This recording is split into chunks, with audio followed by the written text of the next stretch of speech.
Magandang araw mga kapatid, Dogs Vlog. Nandito tayo ngayon sa Rusi, May Kawayan, Bulacan Branch. Para dito sa Rusi Lane 150X. So, andito na siya sa Bulacan area. So, nakita na natin ang personal ito natin na Rusi Lane 150X. Ito ay combination ng glossy red and white.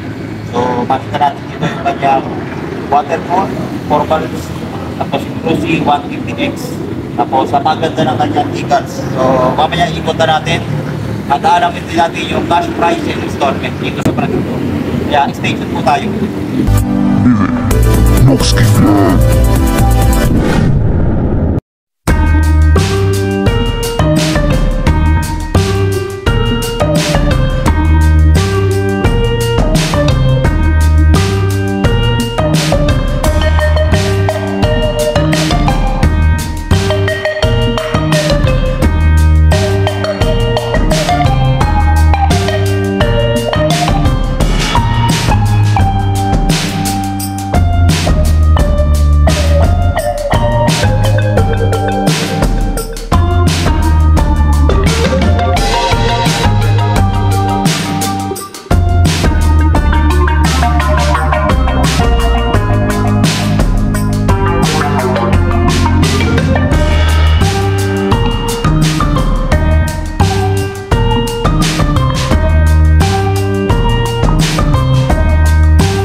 Ayan, andito tayo ngayon sa Rusi, May Kawayan, Bulacan Branch. Itong nakikita natin. Ang address ito ay Rosa Centro, MacArthur Highway, Saloysoy, May Kawayan, Bulacan. Along the highway lang din, sa tabi lang ng MacArthur Highway. Ayan. So finally mga kapatid, andito na yung ating pinakaaantay na Rusi Flame 150X na 4 valves, DOHC at 6-speed manual transmission. So ito nakikita natin ay kulay glossy red and then combination niya ng white. So napakaganda nung kanyang decals at nung colorway niya. Then sa forma makikita nyo mga kapatid, napaka sporty ng dating. Hawig siya sa Honda RS 150 din, no? Ganito yung forma. Pero may pagkakaiba pa rin yung, kumbaga meron pa ring original design yung Rusi dito. So kung mapapansin natin yung decals nung 4 valves, ito yung mapapansin mo dito sa kanyang kulay puti. Yan, para siyang may mga tribal design, o hindi ko sure kung anong design ito, pero napakaganda. Then dito sa kanyang head cowling meron din ito. Ayan, may design siya. Makikita nyo naman sa sticker. So ito nga pala, sticker lang to, pwede nyong matanggal. So ganun na yung pagkakagawa ngayon ng Rusi. So ito parang sa mga Honda na rin, yung decals na ito pwede mong tanggalin. Pero para sa akin mga kapatid, hindi ko siya tatanggalin dahil napakaganda naman ng pagkakagawa. Yung font na ginamit ni Rusi dito ay okay na mga kapatid. Maganda yung kanyang mga font. Pagdating dito sa 6-speed DOHC, tapos yung FI, maganda siya mga kapatid. Pagdating dito sa likod, kulay puti. Then meron din siyang decals na kulay silver. Yan, ang ganda talaga ng pagkaka-design dito. Tapos may flame na kulay puti dito. Tapos may lining na red. Tapos combination nga ng white. So meron siyang sasian dito para sa upuan. So dito siya sususian, Punta tayo dito sa harap. Pagdating sa front, ito, same pa rin dun sa mukha nung version 1. So makikita natin yung version 1 na frame, yung 2 bulbs. Halos same naman sila ng headlight. Ayan, So sa decals na lang nagkaiba. Ito kasi yung decals dati, Tapos 2 bulbs lang ito. So ito, 4 bulbs na at naka liquid cooled na siya. Ito yung kanyang radiator.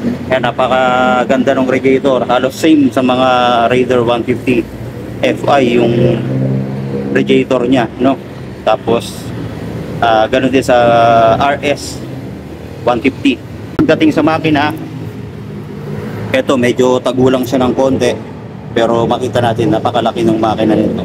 So Same sila ng makina ng Rusi Flash 150X.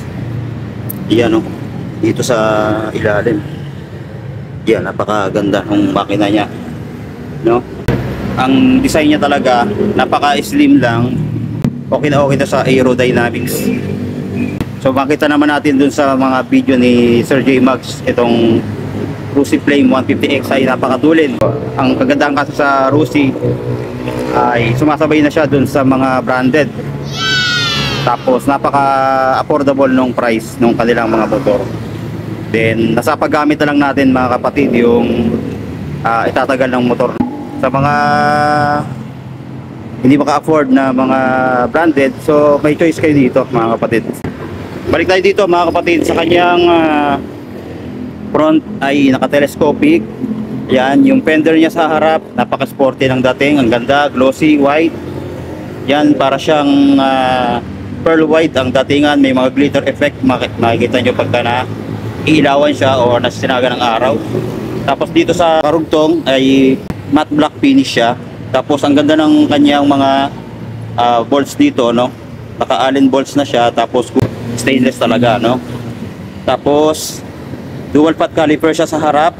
Yan, na kulay black. Then yung kanyang disc brake, malaki na rin. Ayan, parang sa Raider 150 yung design nito. Naka wavy design din. Tapos tubeless na yung mga gulong, no? Ayan, no, tubeless. Tapos yung kanyang mugs, ang ganda ng mugs nito. Ganda ng design niya, no? Yan, no? May white and black na combination. Ito yung makita natin sa Rusi, na Indo concept na yung mugs mo dito. Tapos sa kanyang headlight, ito makita natin LED. Yan, may parang mata siya dito. Tapos may park light na pa letter Y. Ayan, tapos ito na yung split type na headlight niya, yung high and low niya. Then punta tayo dito sa kanyang panel. Ito ay fully digital panel gauge. Yan. So sa mga previous version ito, ganun din, same sila ng panel gauge. Ang kinaiba na lang, yung kanyang shifting ay 6 speed na po. Yung version 1 kasi ito ay 5 speed manual transmission lang. Sa kanyang ignition, naka-shutter lock na rin. Yan, may safety features na rin sa kanyang ignition. Then pwede mo rin siyang i-lock. Isa-side lang natin sa left yung manibela. Tapos naka-clip on handlebar na rin siya. Ayan, maganda yung pagkaka-design. Yan, kulay black. Then sa mga switch, ito meron siyang high and low, bukasan at patay ng ilaw, turn signal light switch, busina. Tapos yung clutch niya, ayan, napakalambot din ng clutch, oh, kahit isang daliri, kayang-kaya. Then sa kabila, itong electric starter lang yung makikita natin dito. Tapos sa susi, ito naman yung susi niya. Ayan, dalawa. So naka-shutter lock na nga siya. Tapos sa throttle niya, yan, napakalambot din. Halos same doon sa Rusi Flash 150X. Tapos may bar end din siya dito, kabilaan. Tapos ito nga pala, meron din siyang charging port. So goods na goods yan mga kapatid. Kahit i-long ride at ginagamit mo yung cellphone mo, pwede to. Lagyan mo na lang ng cellphone holder dito sa may manibela. Tapos dito sa design niya dito, ayan, meron siyang air ventilation dito, kabilaan, ayan, para sa singaw ng makina. So goods na goods yan. Tapos pagdating sa kanyang upuan, eto, slim lang yung upuan nito. So sa lambot naman, saktuhan lang. Saka dito sa OBR, saktuhan lang yung lambot. Then sa kanyang grab bar, ito, naka matte black finish, pero may glitter effect na makikita dito sa kanyang grab bar. Tapos may Rusi na tatak dito. So same naman dun sa version 1. Pati dito sa kanyang taillight, ito LED na yan.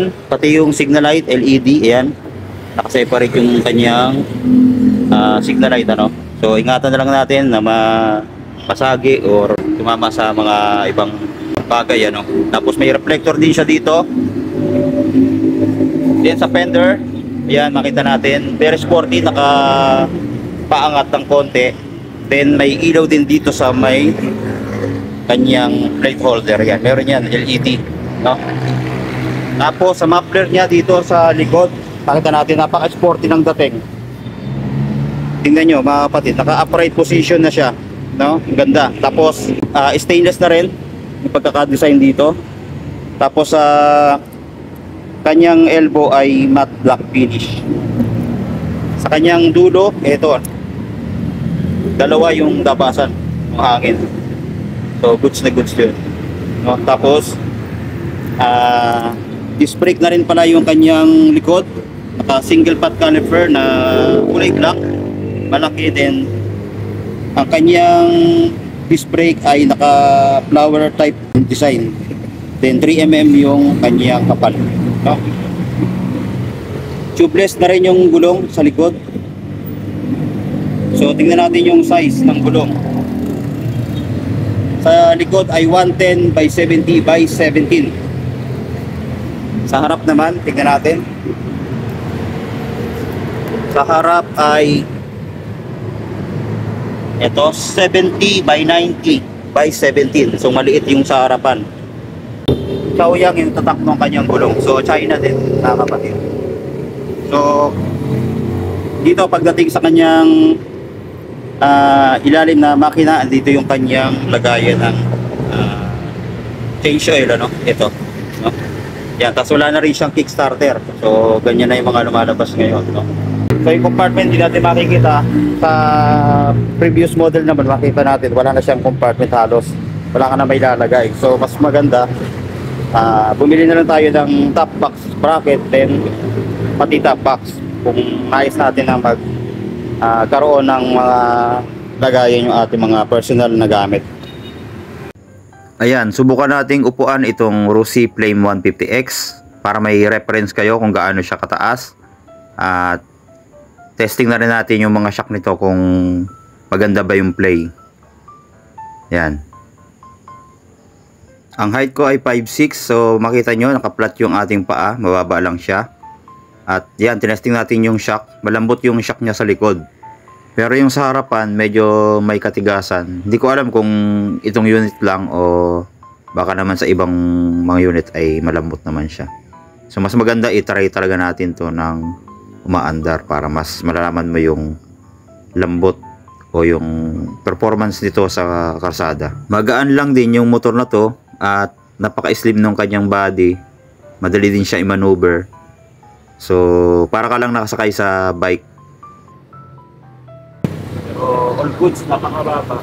Tapos yung handle niya hindi masyadong nakayoko, medyo nakaangat ng konti. So okay na okay yun. Sa yung Rossi Flame 150X. Then sa kanyang price, sa mga gusto mag-avail nito, meron na dito sa Rossi May Kawayan, Bulacan branch, no? Yan. Napakamura po nito. Ang cash price ay 75,000. Down payment niya 4,000. Ang monthly for 3 years ay 3,400.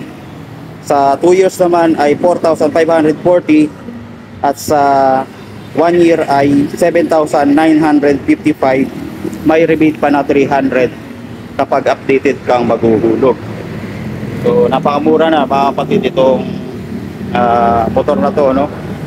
Ayan, sa mga naghahanap dito, sabi ni sir kanina sa atin 6 daw yung dumating. Pero nakuha na yung mga iba. Sa ibang mga branch ng Rossi, tumingin na rin kayo, baka meron na pong available na Rossi Flame 150X. So ayan po yung ating review dito sa Rossi Flame 150X. So yun lang mga kapatid, maraming salamat. God bless.